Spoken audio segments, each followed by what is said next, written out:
నమస్తే, welcome to ANN వార్తాపత్రికల వార్తా విశ్లేషణకు స్వాగతం. నేను మీ లక్ష్మీనాథ్ నరహరిశెట్టి. ముందుగా మహాజన పత్రికలో ఏం ప్రచురించారో చూద్దాం. నేనే సీఎం మీరే మంత్రులు, అభ్యర్థులతో టీవీకే విజయ్. ఇక నేడు కవిత ప్రెస్ మీట్ పెట్టింది. మీట్ ది ప్రెస్ అని. కొత్త పార్టీ ఏర్పాటు తర్వాత తొలిసారి మీడియా ముందుకు కవిత రానున్నారని ప్రచురించారు.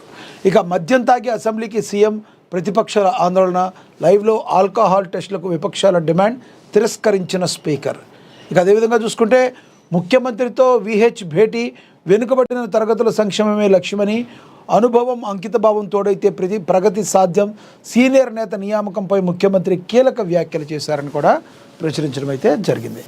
ఇక ఆర్టీసీకి రేవంత్ భరోసా, 1000 కోట్ల బకాయిల విడుదల అని కూడా ప్రచురించారు. ఇక తెలంగాణ పోలీస్ సారథిగా సివి ఆనంద్ వచ్చారు. ఇక ఆయనకి ఘన స్వాగతం లభించిందని కూడా ప్రచురించారు. ఇక ఒకేసారి వీరబాదుడు, వాణిజ్య సిలిండర్ ధర 993 రూపాయల పెంపు, 3000 దాటిన సిలిండర్ రేట్. నేను ముందే చెప్పానంటూ రాహుల్ గాంధీ, మోడీ కానుక కేటీఆర్పై ఫైర్. మరి ఓవరాల్గా చూస్తే ఇవి ప్రచురించారు. ముందుగా మనం చూద్దాం. ముఖ్యమంత్రితో విహెచ్ భేటీ, మరి వెనుకబడిన తరగతుల సంక్షేమమే లక్ష్యంగా, అనుభవం అంకితభావం తోడైతేనే ప్రగతి సాధ్యమని, సీనియర్ నేత నియామకంపై ముఖ్యమంత్రి కీలక వ్యాఖ్యలు అయితే చేయడం జరిగింది. విహెచ్ గురించి మనకు తెలుసు, ఎప్పటి నుంచో పార్టీ నమ్ముకునే ఉండి, పార్టీ కష్టాల్లో ఉన్నప్పుడు సైతం, ఆయనకు కష్టాలు ఉన్నప్పుడు సైతం కూడా పార్టీ వెంటే ఉన్న వ్యక్తి విహెచ్ 100%. కాబట్టి విహెచ్కి ఒక రకంగా చెప్పాలంటే చాలా గౌరవం ఎక్కువ ఉంటుంది కాంగ్రెస్ పార్టీలో. రాష్ట్రంలో వెనుకబడిన తరగతుల బీసీ సంక్షేమం మరియు అభివృద్ధి వ్యవహారాల ప్రభుత్వ సలహాదారుగా బాధ్యతలు చేపట్టిన కాంగ్రెస్ సీనియర్ నాయకుడు గురువారం ముఖ్యమంత్రి రేవంత్ రెడ్డిని మర్యాదపూర్వకంగా కలిశారు. హైదరాబాద్లోని మరి MCH మర్రి చెన్నారెడ్డి మానవ వనరుల అభివృద్ధి సంస్థ వేదికగా మరి జరిగిన ఈ భేటీలో ప్రస్తుత రాజకీయ పరిణామాలు మరియు బీసీ అభ్యున్నతికి చేపట్టాల్సిన తక్షణ రక్షణ చర్యలపై ముఖ్యమంత్రి ఆయనతో చర్చించారు. దశాబ్దాలుగా బీసీల గొంతుగా సామాజిక న్యాయం కోసం పోరాడుతున్న హనుమంతరావు అనుభవం ప్రభుత్వానికి ఎంతో అవసరమని ఈ సందర్భంగా సీఎం పేర్కొన్నారు. ఈ కీలక సమావేశంలో ముఖ్యమంత్రి రాజకీయ సలహాదారు ఎంపీ వేం నరేందర్ రెడ్డితో పాటుగా రాజ్యసభ సభ్యుడు అనిల్ కుమార్ యాదవ్, పలువురు కీలక నేతలు పాల్గొన్నారు. ప్రభుత్వ సంక్షేమ పథకాలు క్షేత్రస్థాయిలో ఉన్న బీసీ వర్గాలకు ఏ విధంగా చేరవేయాలనే అంశంపై హనుమంతరావు తనకున్న సుదీర్ఘ రాజకీయ అనుభవంతో పలు సూచనలు చేసినట్లు తెలుస్తుంది. పార్టీలో ప్రభుత్వంలో సీనియర్లు జూనియర్ల సమన్వయంతో సమర్థవంతమైన పాలన సాధ్యమని భావిస్తున్న రేవంత్ రెడ్డి హనుమంతరావు వంటి అనుభవజ్ఞులను కీలక పోస్టులో నియమించడం ద్వారా సామాజిక సమతుల్యతను పాటించారని రాజకీయ విశ్లేషకులు అభిప్రాయపడుతున్నారు. ముఖ్యంగా రాష్ట్రంలో త్వరలో చేపట్టిన సామాజిక ఆర్థిక సర్వే వంటి అంశాల్లో విహెచ్ పాత్ర కీలకమని భావిస్తున్నారు. తనపై నమ్మకంతో ఈ కీలక బాధ్యతను అప్పగించినందుకు ముఖ్యమంత్రి హనుమంతరావు కృతజ్ఞతలు తెలిపారు. మరి బీసీ వర్గాల ఆత్మగౌరవాన్ని పెంపొందించడంతో పాటు విద్యా ఉపాధి రంగాల్లో వారికి దక్కాల్సిన వాటాను సక్రమంగా అందజేసేలా ప్రభుత్వం తరపున తాము గట్టిగా కృషి చేస్తామని ఈ సందర్భంగా స్పష్టం అయితే చేశారు. హనుమంతరావు యొక్క సూచనలు, సలహాలు కూడా ప్రభుత్వం తీసుకుంటుంది. ఎందుకంటే ఆయనకి సుదీర్ఘమైన అనుభవం ఉంది కాబట్టి హనుమంతరావు యొక్క ఏవైతే కొన్ని సూచనలు ఉన్నాయో వాటిని మేము తీసుకోవడం జరిగిందని కూడా తెలియజేశారు ముఖ్యమంత్రి.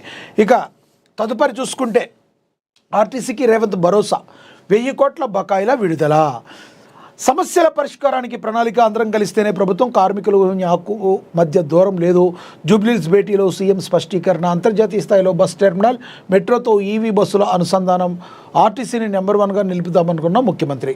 రాష్ట్ర రవాణా వ్యవస్థకు వెన్నుముక వంటి ఆర్టీసీని అన్ని విధాలా బలోపేతం చేస్తామని, సంస్థ మనుగడకు, కార్మికుల సంక్షేమానికి తమ ప్రభుత్వం అత్యంత ప్రాధాన్యత ఇస్తుందని ముఖ్యమంత్రి రేవంత్ రెడ్డి స్పష్టం చేశారు. శుక్రవారం జూబ్లీహిల్స్లో తన నివాసంలో సుమారుగా 14 కార్మిక సంఘ నాయకులతో ముఖ్యమంత్రి సుదీర్ఘంగా సమావేశమయ్యారు.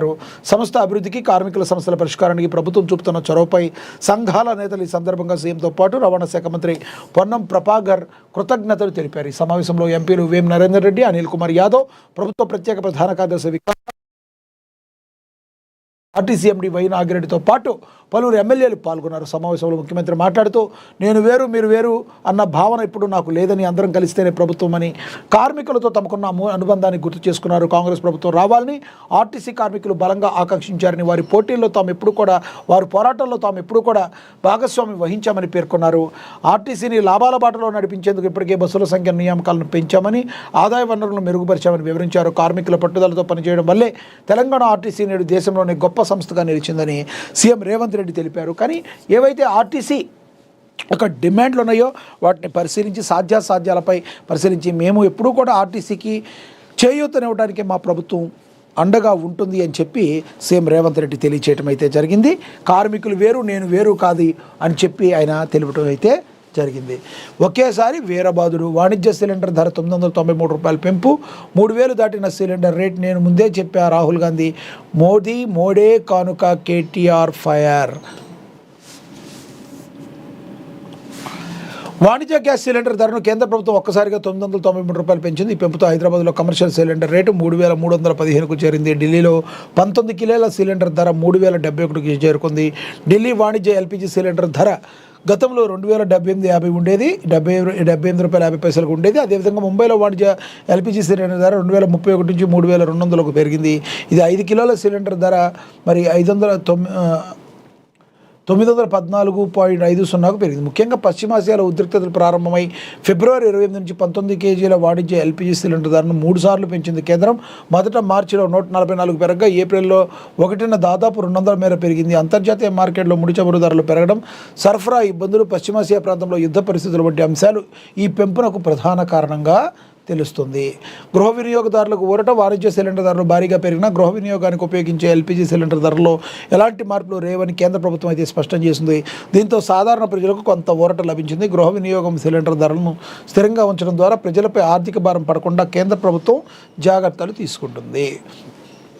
ఏది ఏమైనప్పటికీ కూడా ఇంత భారీగా రేటును పెంచడం అంటే అది ఒక రకంగా పేరుకు మాత్రం సామాన్యుడికి ఏమీ లేదని, సామాన్యుడు కూడా మధ్యతరగతి వాడు కూడా మరి ఈ రోజున బయట కొనుక్కునే పరిస్థితి.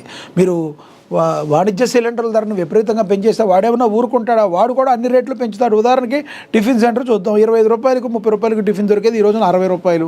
వాడు కూడా ఏం చేయగలడు? ఇది కూడా సామాన్య ప్రజల పాలిట శాపంగా మారిన పరిస్థితి. కానీ ఈ పరిస్థితిని బట్టి మరి మేము చేయాల్సి వస్తుందని ప్రభుత్వం అయితే చెప్తుంది. దీనిలో వాస్తవం ఎంత అవాస్తవం ఎంత అనేది మరి కేంద్ర ప్రభుత్వానికే తెలియాలి. ప్రజలందరూ మాత్రం దీని మీద మరి చాలా అన్హ్యాపీగా ఉన్నమాట వాస్తవంగా మనం గమనించవచ్చు. మేడే నాడు మోదీ బాదుడు గ్యాస్ సిలిండర్ ధరపై మరి కేటీఆర్ ఫైర్ అయ్యారు, ముందే చెప్పానని చెప్పి రాహుల్ గాంధీ అంటున్నారు. మేడే నాడు మోదీ బాదుడు అని కూడా ప్రచురించారు.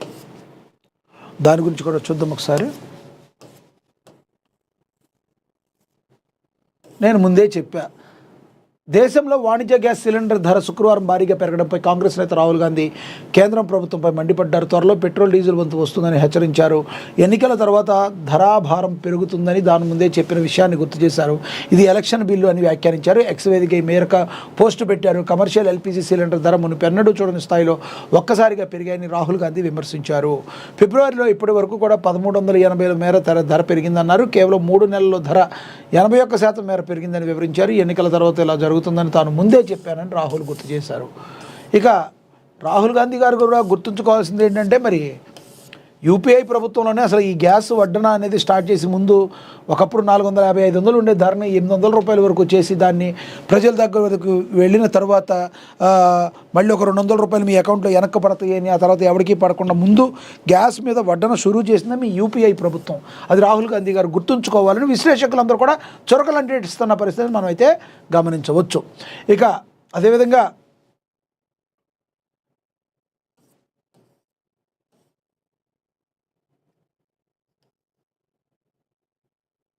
కేటీఆర్ కూడా దీని మీద స్పందించారు.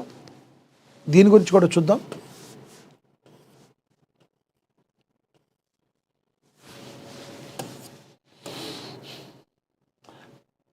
కేంద్ర ప్రభుత్వం కమర్షియల్ సిలిండర్ ధర భారీగా పెంచిందని కేటీఆర్ విమర్శించారు. ఈ రకమైన నిర్ణయాలతో సామాన్యుడు జీవించే పరిస్థితి లేదని ఆవేదన వ్యక్తం చేశారు. హోటల్ కార్మికులను నడ్డి విరిచేలా కేంద్ర నిర్ణయం ఉందని ధ్వజమెత్తారు. గతంలో ఎవరూ ఇంత పెద్ద ఎత్తున గ్యాస్ ధరలను పెంచలేదన్నారు. ఒకేసారి 993 రూపాయలు పెంచడం మోడీ ప్రజలకు ఇచ్చిన మేడే బాదుడు కానుక అని విమర్శించారు.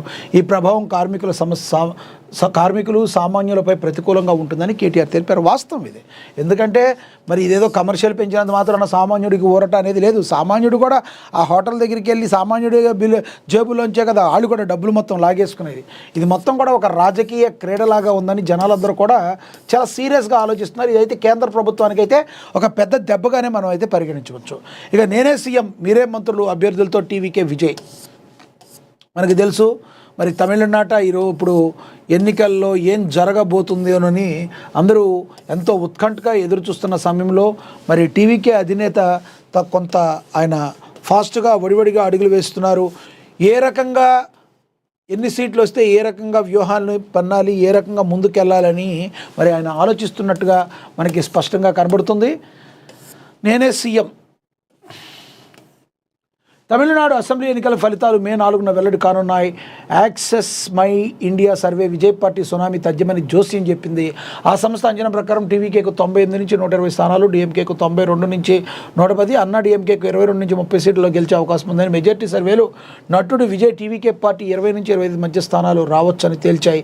అయితే విజయ్ పవర్పై ఫుల్ కాన్ఫిడెంట్గా ఉన్నారు. నేనే సీఎం, మీరే మంత్రులు అంటూ ఎమ్మెల్యే అభ్యర్థులకు షాకింగ్ వైబ్ ఇచ్చారు. మరి విజయ్ కింగ్ కాకుండా కింగ్ మేకర్ అవుతారని ఊహించిన దానికంటే ఎక్కువ ప్రభావం చూపారని రాజకీయ వర్గాలు అయితే అంటున్నాయి. మరి తమిళనాడు రాజకీయాల్లో ఏం జరగబోతుంది అనేది 4వ తారీఖు వరకు కూడా అందరికీ కూడా ఒక ఉత్కంఠ అయితే ఉంది. ఒకటి మాత్రం వాస్తవం, విజయ్ అయితే తనకు ఎక్కువ అపారమైన ఓటింగ్ పెరగడం ద్వారా విజయ్కి ఇది ఒక అద్భుతమైన విజయం వస్తుందని కొన్ని సర్వే సంస్థలు చెప్తున్నాయి. వేచి చూద్దాం ఏం జరగబోతుంది అనేది. నేడు కవిత ప్రెస్ మీట్, కొత్త పార్టీ ఏర్పాటు తర్వాత తొలిసారి మీడియా ముందుకు మరి కవిత రాబోతున్నారు.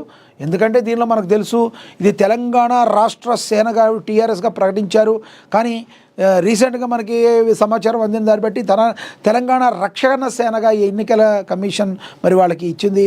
కాకపోతే టీఆర్ఎస్ అని ఇంగ్లీష్లో ఉన్నప్పటికీ కూడా తెలంగాణ రాష్ట్ర సేన కాదు, తెలంగాణ రక్షక సేనగా అయితే మరి పేరైతే ఓకే అయినట్టుగా తెలుస్తుంది. దీని గురించి ఇప్పుడు మాట్లాడే అవకాశం ఉంది.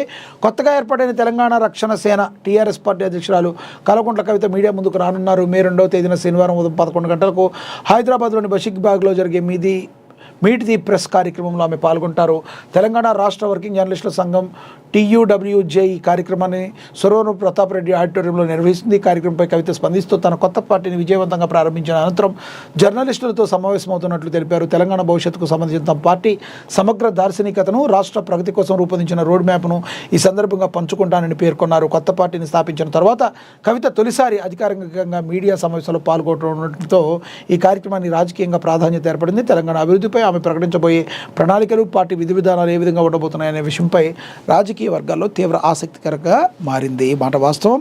అయితే టీఆర్ఎస్ పార్టీ ప్రకటించిన తర్వాత ఇది మొదటిగా ఉండే ప్రెస్ మీట్ కాబట్టి అందరికీ కూడా ఒకంత ఆమె విధి విధానాలు ఏ రకంగా ఉన్నాయో ఆమె పరోక్షంగా అంతకుముందు చెప్పారు. కాబట్టి పార్టీ పెట్టిన తర్వాత చెప్పడం కాబట్టి మరి ప్రెస్తో మీట్ అవటం కాబట్టి మరి అందరికీ కూడా దీని మీద ఒకంత ఆసక్తి ఉన్నమాట వాస్తవం. సో తదుపరి చూసుకుంటే మద్యం తాగి అసెంబ్లీలోకి సీఎం. మరి ప్రతిపక్షాల ఆందోళన, లైవ్లో ఆల్కహాల్ టెస్టులకు విపక్షాల డిమాండ్ తిరస్కరించిన స్పీకర్. మరి దీని గురించి కూడా ఇది ఒకసారి చూద్దాం.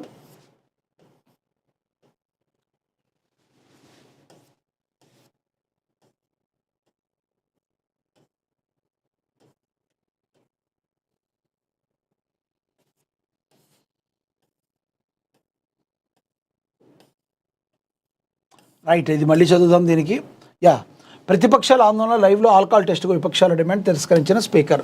పంజాబ్ అసెంబ్లీలో శుక్రవారం ఊహించని హైడ్రామా చోటు చేసుకుంది. ముఖ్యమంత్రి భవన్కు త్రిభగవంత్ మాన్ మద్యం మత్తులో సభకు వచ్చారంటూ విపక్ష కాంగ్రెస్, బీజేపీ నేతలు ఆరోపించడమే కాకుండా ఆయనకు తక్షణమే బ్రీత్ అనలైజర్ పరీక్ష నిర్వహించాలని డిమాండ్ చేయడంతో సభ అట్టుడికిపోయింది. ముఖ్యమంత్రి భగవత్ మాన్ ప్రవర్తనపై విపక్షాలు తీవ్రస్థాయిలో విరుచుకుపడ్డాయి. సీఎం మద్యం సేవించి సభకు వచ్చారని, ఆయనకు తక్షణమే ఆల్కహాల్ టెస్ట్ చేయాలని ప్రతిపక్ష నేత ప్రతాప్ సింగ్ బాజ్వా డిమాండ్ చేయడంతో సభలో గందరగోళం మొదలైంది.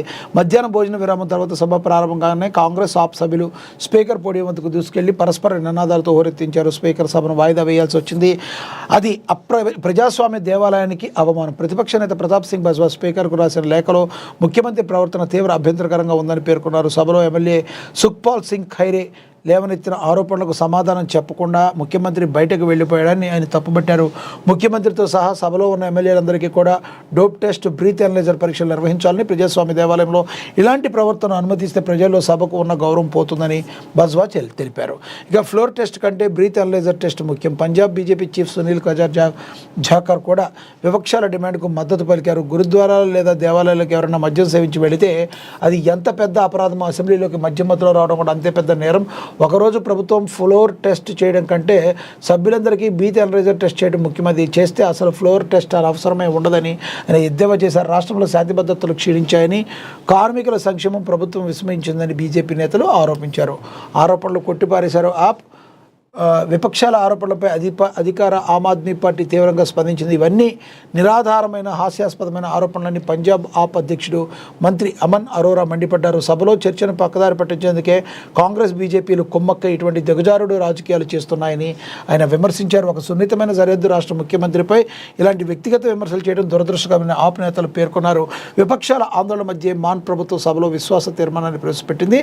కాగా డోప్ బ్రీత్ ఎనలైజర్ టెస్ట్ చేయాలన్న విపక్షాల విజ్ఞప్తిని స్పీకర్ అయితే తోసిపుచ్చటం అయితే జరిగింది. ఇది ఏం జరిగింది అనేది తెలవాలి అంటే అది వీళ్ళైతే ఏదో ఆరోపణలు అయితే చేశారు. ఇది ఆరోపణలు మాత్రమే, అట్లాంటిది ఏమీ లేదని ఆప్ నేతలందరూ కూడా చెప్పడం జరిగింది. ఇక అదేవిధంగా చూసుకుంటే శ్రామికుడే రాష్ట్ర ప్రగతికి చక్రం, 15 నగరాల్లో అత్యాధునిక లేబర్ అడ్డాలు, 1వ తేదీన ఇంటి వద్దకే పెన్షన్, తలసేమియా బాధితుడిగా అండగా నిలిచిన ప్రభుత్వం, పేదోడి కళ్ళ వెలుగులో గుడ్లవల్లేరులో ఎల్వి ప్రసాద్ కంటి ఆసుపత్రి ప్రారంభమైంది.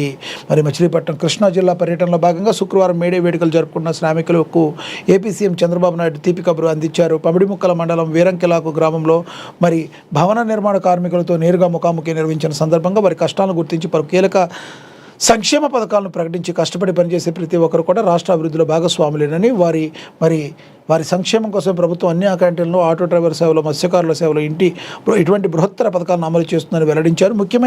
ముఖ్యంగా మారుతున్న కాలానికి అనుగుణంగా కార్మికుల నైపుణ్య శిక్షణ కలిగించడమే కాకుండా వారి ఆరోగ్యం కోసం రాష్ట్ర వ్యాప్తంగా చేపడుతున్నట్లుగా ప్రభుత్వం అయితే స్పష్టమైతే చేసింది. 15 నగరాల్లో అత్యాధునికంగా లేబర్ అడ్డాలు ఉండబోతున్నాయని చెప్పి మరి దీనిలో తెలియచేయటం అయితే జరిగింది. అదేవిధంగా చూసుకుంటే తెలంగాణ పోలీసు సారథిగా సివి ఆనంద్ అట్టహాసంగా గార్డ్ ఆఫ్ ఆనర్ స్వీకరణ, డ్రగ్స్ సైబర్ నేరాలపై ఉక్కుపాదం మోపుతామన్నారు. పోలీసు వ్యవస్థలో సరికొత్త అధ్యాయం, ఫ్రెండ్లీ పోలీసింగ్తో పాటు కఠిన శిక్షలు తప్పవని సివి ఆనంద్ అయితే హెచ్చరికలు అయితే జారీ చేశారు. రాష్ట్ర పోలీస్ యంత్రాంగం మరి అత్యున్నత పదవిలో భారీ మార్పు చోటు చేసుకుంది. తెలంగాణ నూతన director of general of police డీజీపీగా 1991 బ్యాచ్కు చెందిన సీనియర్ ఐపీఎస్ అధికారి సివి ఆనంద్ శుక్రవారం అట్టహాసంగా బాధ్యతలు స్వీకరించారు. లక్డీకప్పులోని డీజీపీ ప్రధాన కార్యాలయానికి చేరుకున్న ఆయన పోలీసు బలగాలు గౌరవ సూచకంగా గార్డ్ ఆఫ్ ఆనర్ సమర్పించాయి. వేద పండితుల ఆశీర్వచనాలు, సహచరుల ఉన్నతాధికారులు శుభాకాంక్షల మధ్య ఆయన అధికారికంగా బాధ్యతలను చేపట్టారు. రాష్ట్రంలో శాంతి భద్రతల పరిరక్షణ సవాలుగా మారిన తరుణంలో క్షేత్రస్థాయిలో అపారమైన అనుభవం ఉన్న ఆనంద్ను ప్రభుత్వం ఈ కీలక పోస్టులు నియమించడం అత్యంత ప్రాధాన్యత అయితే సంతరించుకుంది. ఎటువంటి పరిస్థితుల్లో డ్రగ్స్కి సంబంధించిన, గాంజాకు సంబంధించిన ఇటువంటి వారిపై ఉక్కుపాదం మొత్తం ఫ్రెండ్లీ పోలీసే. అదేవిధంగా ఎవరైనా తప్పు చేస్తే, శాంతి భద్రతలకు విఘాతం కలిగిస్తే మరి వాళ్ళ తాట తీస్తామని కూడా సివి ఆనంద్ హెచ్చరించారని కూడా ప్రచురించడం అయితే జరిగింది. ఇక తదుపరి చూసుకుంటే 4వసారి ఐటీసీ అధికారిగా బెస్ట్ మేనేజ్మెంట్ అవార్డు అందింది. బుర్గంపాడులో టీపీసీ చీఫ్ వెల్ఫేర్ ఆఫీసర్కి మేనేజ్మెంట్ కమిటీ నుండి వరుసగా 4వసారి గవర్నమెంట్ ఆఫ్ తెలంగాణ నుంచి ఐటీసీ భద్రాచలం యూనిట్కి బెస్ట్ మేనేజ్మెంట్ అవార్డుకు ఎంపిక సందర్భంగా మల్లాది వెంకటరామరావుకి హార్దిక శుభాకాంక్షలు తెలియజేస్తూ పలువురు మేడే సందర్భంగా శుభాకాంక్షలు కూడా తెలియజేశారని ప్రచురించారు. ఇక ఉజ్వల భవిష్యత్తుకు బాల భరోసా ఒక వరం అని చెప్పి జిల్లా కలెక్టర్ అంకిత్ తెలిపారు. మాతా శిశు సంరక్షణ కేంద్రంలో ఘనంగా బాల భరోసా కార్యక్రమాన్ని ఏర్పాటు చేశారు. మరి ఉజ్వల భవిష్యత్తుకు బాల భరోసా ఒక వరమని జిల్లా కలెక్టర్ అంకిత్ తెలిపారు. స్థానిక జిల్లా కేంద్రంలోని రామవరం మాతా శిశు సంక్షేమ కేంద్రంలో జిల్లా సంక్షేమ అధికారులు స్వర్ణలత లీనాన్న ఆధ్వర్యంలో శుక్రవారం జిల్లా స్థాయి బాల భరోసా కార్యక్రమాన్ని అత్యంత ఘనంగా నిర్వహించారని కూడా ప్రచురించడం అయితే జరిగింది. నగర సారపాక ఐటీసీ వద్ద కార్మికుల రిలే నిరాహార దీక్షకు మాజీ మంత్రి పువ్వాడ అజయ్ కుమార్ తన సంఘీభావాన్ని తెలిపారు. మేడే స్ఫూర్తితో కార్మిక హక్కుల రక్షణకై పోరాటం అని చెప్పి లేబర్ కోడ్లు కార్మికులు మెడకు ఉరితాళ్లు కావాలని ఉన్నాయని సీఎం జిల్లా కార్యదర్శి మత్స వెంకటేశ్వర్లు ఆరోపించడం అయితే జరిగింది. లక్ష్మీపురంలో ఘనంగా మేడే వేడుకలు జరిగాయి. సారపాకలో ఘనంగా మేడే వేడుకలు జరిగాయి. ఇక మేడే వేడుకల్లో జెండా ఆవిష్కరించారు MLA Payam. ITC PCD contract కార్మికులు ఆవేదన వ్యక్తం చేశారు, మర్యాదపూర్వకంగా కలిశారు. బీఆర్ఎస్ నాయకులు బోర్గంపాడులో సారపాక ఐటీసీ పిఎస్డీసీ గెస్ట్ హౌస్లో మాజీ మంత్రి పువ్వాడ అజయ్ కుమార్ను కలవటం అయితే జరిగిందని కూడా ప్రచురించారు. ఇక అసాధారణమైన ప్రతిభకు కేర్ ఆఫ్ అడ్రస్గా సివి ఆనంద్ ఉన్నారు. దీని మీద ఒక ఆర్టికల్ కూడా రాయటం జరిగింది. ఇక చైనా రియల్ ఎస్టేట్ ఢమాల్, 20 ఏళ్లలో ఎప్పుడు లేనంతగా పడిపోయిన ఆస్తి విలువ కుప్పకూలిన మరి కలల సౌధం అని కూడా ప్రచురించడం అయితే జరిగింది. ఇక వడదెబ్బ మీ దరి చేరదు. తెలుగు రాష్ట్రాల బాణుడు ప్రతాపం చూపిస్తున్నాడు. ఉదయం 9 గంటలకి ఎండ తీవ్రత మొదలై మధ్యాహ్నానికి నిప్పుల కొలుమునైతే తరిపిస్తుంది. వడదెబ్బ నుంచి నివారించే 3 కీలకమైన అలవాట్లు. వడదెబ్బ అనేది ఒక రోజులో సంభవించే ప్రమాదం కాదు, రోజు రోజుకు శరీరంలో పేరుకుపోయే ఉష్ణోగ్రత ఒత్తిడికి దీనికి కారణం. దీన్ని నివారించడానికి డాక్టర్ పహూజా 3 పనులు భద్రమైన సూత్రాలు ప్రతిపాదించారు. సమయపాలన ఉండాలి, జీర్ణక్రియపై శ్రద్ధ ఉండాలి, శరీరాన్ని చల్లబరచడం, నీళ్లు తాగే విషయంలో ఈ పొరపాట్లు వద్దు. ఎవరు జాగ్రత్తగా ఉండాలి, ఎవరు కూడా జాగ్రత్తగా ఉండాలి. మంచు లాంటి చల్లటి నీళ్లు తాగుతున్నారా, కొంచెం జాగ్రత్త వహించండి. కాబట్టి ఇలాంటివి ఏవైతే మనం మంచి శ్రద్ధగా వహించి తీసుకుంటామో నిర్ణయాలు, అది మన యొక్క బాడీని కాపాడుతుంది, మనల్ని కాపాడుతుంది. ఇక అదేవిధంగా మామిడి పండ్లు ఇలా తింటేనే రుచితో పాటు ఆరోగ్యం. తీపి పులుపు కలిసిన మామిడి పండును షేక్, డెజర్ట్ లేదా భోజనం తర్వాత నేరుగా తినడానికి చాలామంది ఇష్టపడతారు. కానీ మామిడి పండు సహజంగా శరీరంలో వేడిని పెంచే గుణాన్ని కలిగి ఉంటుంది. సరైన పద్ధతులు తీసుకోకపోతే నోటిపోత, ఎసిడిటీ లేదా కడుపులో మంట వంటి సమస్యలు తలెత్తాయి. ఈ సందర్భంగా ఈ సమస్యలను తప్పించుకొని మామిడి పండు రుచిని ఆస్వాదించాలంటే కొన్ని జాగ్రత్తలు తీసుకోవాలి. మామిడి పండ్ల నీళ్ళలో ఎందుకు నానబెట్టాలి, అలాగే భోజనం తర్వాత వెంటనే వద్దు. చలవ చేసే వస్తువులతో కలిపి సహజంగా వండినవే మేలు, పండినవే మేలు. అతిగా తినమాకండి. అతిగా తింటే ఏదైనా కూడా ప్రమాదమే. కాబట్టి దీని గురించి ప్రచురించారు. ఇక వధూవరులను ఆశీర్వదించారు మాజీ ఎమ్మెల్యే కారేపల్లిలో మండలం అనంతరం తాండాకు చెందిన ఇల్లందు మార్కెట్ కమిటీ మాజీ డైరెక్టర్ వాంకుడెత్ నరేష్ బాబాయ్ వాంకుడెత్ కిషన్ కాంతి కుమార్తెల వివాహానికి వైరా మాజీ ఎమ్మెల్యే లావుడియాల రాములు నాయక్ హాజరై వాళ్ళని ఆశీర్వదించడం జరిగింది.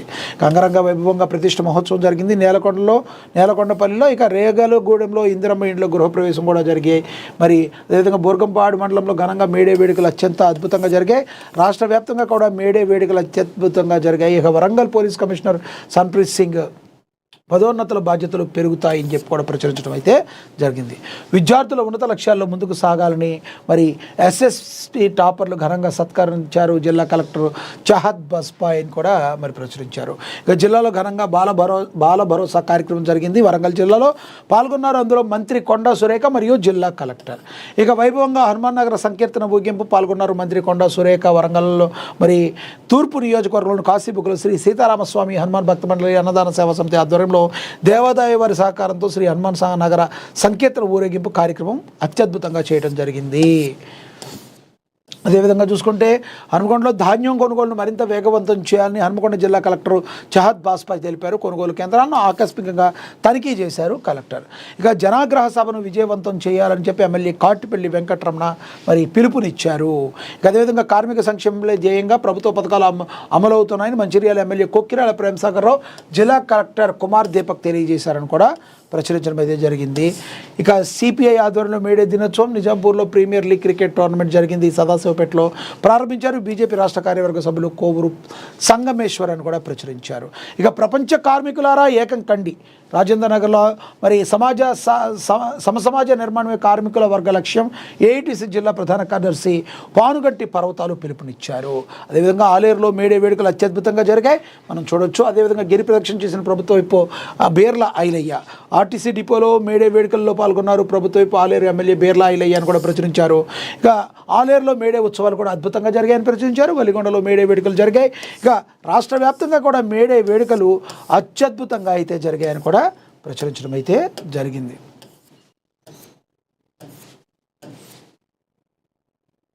సో ఇది ఈరోజు మహాదినపత్రికలో ఏం ప్రచురించారో చూసాం ఈరోజు. ఇక అదేవిధంగా డీసీ అధ్యక్షుడికి శుభాకాంక్షలు తెలిపారు సీఎం ఎంపీలు టీపీసీ అధ్యక్షులు ప్రజాప్రతినిధులు. మరి వరంగల్ జిల్లా కాంగ్రెస్ పార్టీ డీసీ అధ్యక్షులు మొహమ్మద్ అయ్యూబ్ జన్మదినాన్ని పురస్కరించుకుని శుక్రవారం తెలంగాణ రాష్ట్ర ముఖ్యమంత్రి రేవంత్ రెడ్డి, రాజ్యసభ్యులు వేం నరేందర్ రెడ్డి, అలాగే తెలంగాణ కాంగ్రెస్ పార్టీ రథసారథి మహేష్ కుమార్ గౌడ్ మర్యాదపూర్వకంగా కలిసి వారి ఆశీస్సులు తీసుకోగా ఈ సందర్భంగా వారు అయ్యూబ్కు జన్మదిన శుభాకాంక్షలు తెలిపారు. ఇక ఓవరాల్గా దేశ సంపదను సృష్టించే కార్మికుల రెక్కల కష్టమే అని చెప్పి సంగారెడ్డిలో ఎమ్మెల్యే చింతా ప్రభాకర్ కూడా తెలియదు. సో ఓవరాల్గా నిన్న దేశం మొత్తం, ఆ విధంగా తెలంగాణ రాష్ట్రం మొత్తమే కదా దేశం మొత్తం కూడా మరి మేడే యొక్క సెలబ్రేషన్స్ అత్యద్భుతంగా అయితే జరిగాయి.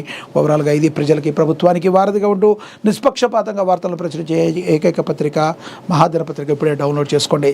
ఇది వాటి వార్తాపత్రికల వార్తా విశ్లేషణ. నమస్తే.